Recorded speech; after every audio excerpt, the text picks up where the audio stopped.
नमस्कार दर्शकों, आप सभी का मैं बहुत बहुत स्वागत करती हूँ हमारे इस खास कार्यक्रम खुशनसीबी के रंग मिशन हैप्पीनेस के संग में। और मैं हूँ आपके साथ नेहा सर्वेश शुक्ला। आज हम बहुत ही सेंसिटिव टॉपिक पर बात करना चाहेंगे।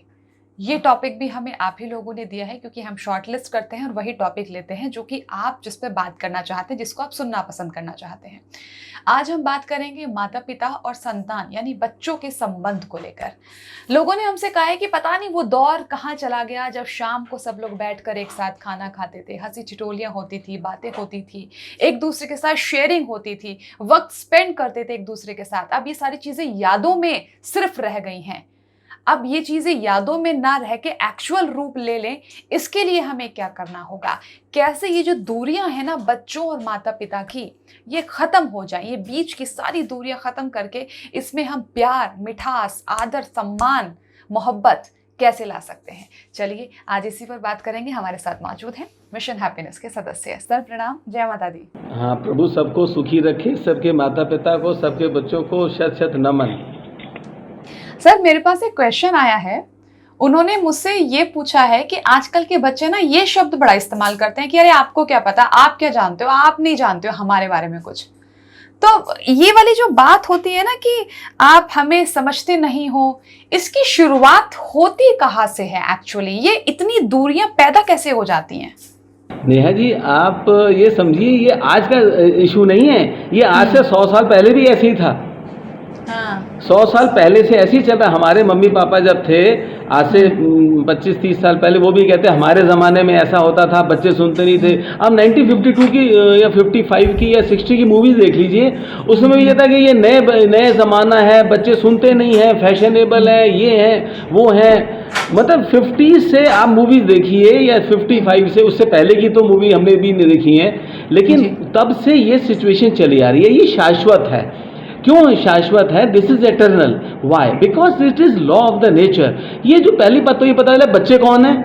ये हमारे जो बच्चे हैं, ये बच्चे हैं नहीं, ये हमारे दादा दादी, नाना नानी, परदादा परदादी, ये सारे हमारे पूर्वज हैं। हिंदू माइथोलॉजी के अनुसार, इस्लामिक माइथोलॉजी के अनुसार या क्रिश्चियनिटी के अनुसार ये हमारे कर्म प्राणी हैं।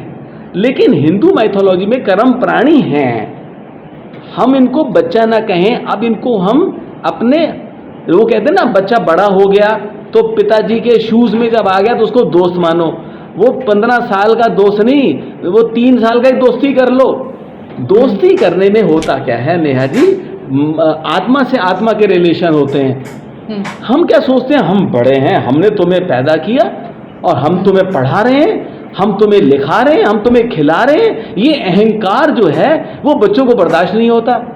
हम उनको डोमिनेट करने की कोशिश करते हैं। वो डोमिनेट कैसे होंगे? वो इंडिपेंडेंट स्पिरिट है। वो हमसे जो भी जनरेशन आएगी, जैसे हमारे बच्चे हैं या आपके बच्चे हैं, वो हमसे आगे की जनरेशन के हैं। वो स्पिरिचुअली हमसे ज़्यादा, इंटेलेक्चुअली हमसे डेवलप्ड हैं। वो क्यों दबेंगे? तो यहाँ से गलती पेरेंट्स से होती है कि हम दबाने के चक्कर में रहते हैं। अब शुरू में तो हमने दबाया और वो दब जाते हैं थोड़ी देर टाइम के लिए, 5 साल 7 साल 8 साल तक दब गए। उसके बाद जब वो प्रेशर कुकर की सीटी बजती है तो वो हमें दबा देते हैं। अब मम्मी परेशान भागी भागी घूम रही है, पापा परेशान भागे भागे घूम रहे हैं, किसी का बॉयफ्रेंड बन गया, किसी की गर्लफ्रेंड बन गई, कोई काबू में नहीं आ रहा, वो ये देख रहे हैं मूवी, वो देख रहे हैं। तो हमें बचपन से शुरू करना पड़ेगा, उनसे माफ़ी मांगनी पड़ेगी। भैया दादाजी कह दो, दादी जी कह दो, नाना जी तुम बख्शो हमें, भैया इज्जत रख लो। यहाँ से दोस्ती जब शुरू करेंगे, वो दोस्ती में एक्चुअली लव होता है, मोह नहीं होता। अभी बच्चे और माँ बाप साहब एक दूसरे मोह में लगते हैं, अफेक्शन कहते हैं उसे, इन्फेचुएशन कहते हैं। हमें करना है प्रेम। प्रेम रोग, प्रेम रोग नहीं है, एक्चुअली प्रेम योग है। तो जब बराबर हो गए, आपका बेटा 2.5-3 साल के हैं या 2 साल के हैं, हमारे अब हमारी वो ग्रैंड डॉटर आ रही हैं, वो तो 2-2.5 साल की हैं, आज ही आ रही हैं जयपुर से। तो हम तो उनको मत्था टेकेंगे, पैर पकड़ेंगे, बेटी के भी पैर पकड़ेंगे। जब बेटी के पैर पकड़ लिए, उनके पैर पकड़ लिए, अब वो हमसे पंगा कहाँ से लेंगे? अब हम पहले तो उनको नक्शेबाजी दिखाएं, हाँ ये वो, अब नक्शेबाजी दिखाएंगे तो वो भी नक्शेबाजी दिखाएंगे। तो यहाँ पे आया, वी शुड बी इक्वी in a state of equipoise कहते हैं, बैलेंस बना के चलें ना। हम बड़े ना तुम बड़े, हम बराबर हैं सब, हम दोस्त हैं। आओ यार मिल बैठ के सॉल्व कर लेंगे। कैसा रहेगा ये बताइए आप? नहीं, बात तो आपकी बहुत सही है यार, लेकिन सर यहाँ पे लोगों को समझना भी तो होगा ना। अच्छा, यहाँ पर मुझे आप एक बात बताइए। अच्छा, दूसरा सवाल भी पता है मेरे पास बड़ा अच्छा आया है, बड़ा अच्छा ये आया है, और ये बात जेन्युइन भी है। मैंने भी आजकल ये चीज़ नोटिस की है कि आजकल ना बच्चे अपने बड़ों की बात नहीं मानते, बाहर वालों की सुन लेंगे, दोस्तों की सुन लेंगे, लेकिन घर वालों की उनको नहीं माननी होती है, चाहे वो बेशक बाद में आएंगे कि हाँ आप लोग ठीक कह रहे थे। तो ये जो बाहर वालों की बात मानने का सिलसिला है और गलत चीज पकड़ने का या गलत सोच के बैठने का, तो आपको क्या लगता है कि क्या इसमें बच्चों की गलती नहीं है? ये नेचुरल है। ये वो बोला ना, फिर आप मूवीज देख लीजिएगा। मूवीज होती है ऐसे नहीं होती, सोसाइटी का दर्पण होती है, समाज का दर्पण, मिरर ऑफ द सोसाइटी जो मूवी बनती हैं। और मूवीज अब देख रहे हैं बदल रही हैं कंटिन्यूसली, जो 1950 60 में 70 में होती थी, आज वो है क्या 2010 में या 2020 में? ऐसा नहीं है। तो जो बाहर से जो बच्चे सीखते हैं वो पीयर प्रेशर है, उसे पीयर प्रेशर कहते हैं, PEER, पीयर प्रेशर। सिगरेट पीना, अरे सुट्टा लगा के देख यार, अरे पी तो सही क्या है, अरे थोड़ा सा ये करके देख, अरे थोड़ी सी एक पैग लगा के देख। तो ये तो नेचुरल है। अब ऐसे में हमें बड़े डेलिकेटली हैंडल करना पड़ेगा, उनके मनोभावों का ख्याल करके उनको अपने पाले में लाना पड़ेगा। उनसे अल्टीमेटली सोल्यूशन दोस्ती में ही है। दोस्ती करके तो सब कुछ निकलवा सकते हो, और दोस्ती ना करके सब कुछ बिगाड़ सकते हैं।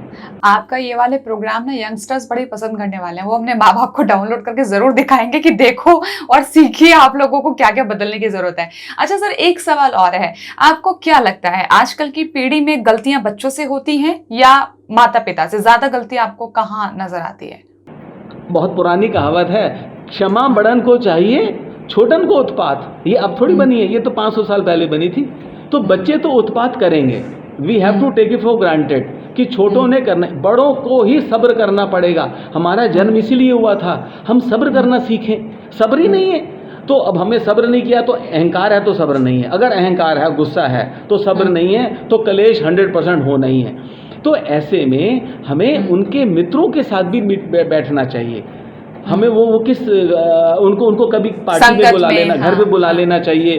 कभी उनके पेरेंट्स से दोस्ती कर ली, जो बच्चों के पेरेंट्स हैं उनसे दोस्ती कर ली, उनको घर पे बुला लिया। फैमिली रिलेशंस 2-4 फैमिली से ज़्यादा लंबी चौड़ी वैसे भी करो। हाँ, बाकी का काम कोरोना नहीं करती, कोरोना नहीं प्रकृति ने कर दिया। वो कहते बहुत बाहर घूम रहे हो, चलो घर में बैठो, खाना साथ में खाओ, भोजन साथ में इकट्ठा करो, तो बातचीत करिए, चाय पीजिए, पकौड़ा खाइए।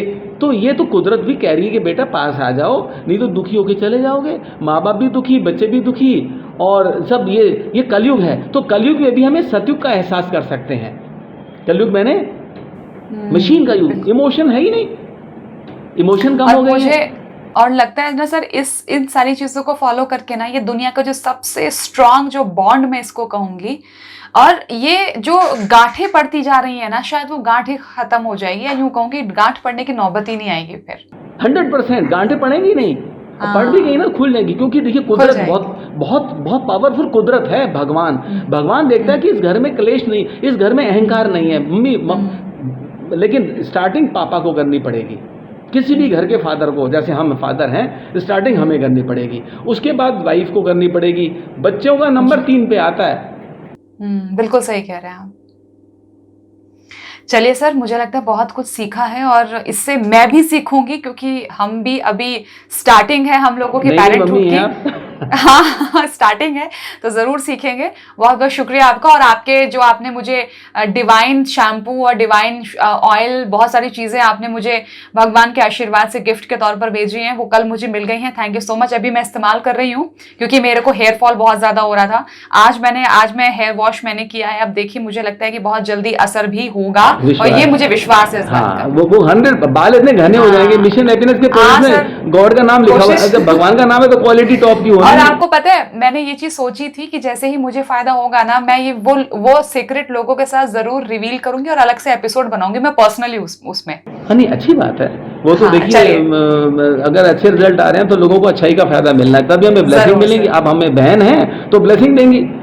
Thank you sir, thank you so much for joining us. देवी माँ प्रकट हो सुख शांति की फॉर्म में। God bless everyone.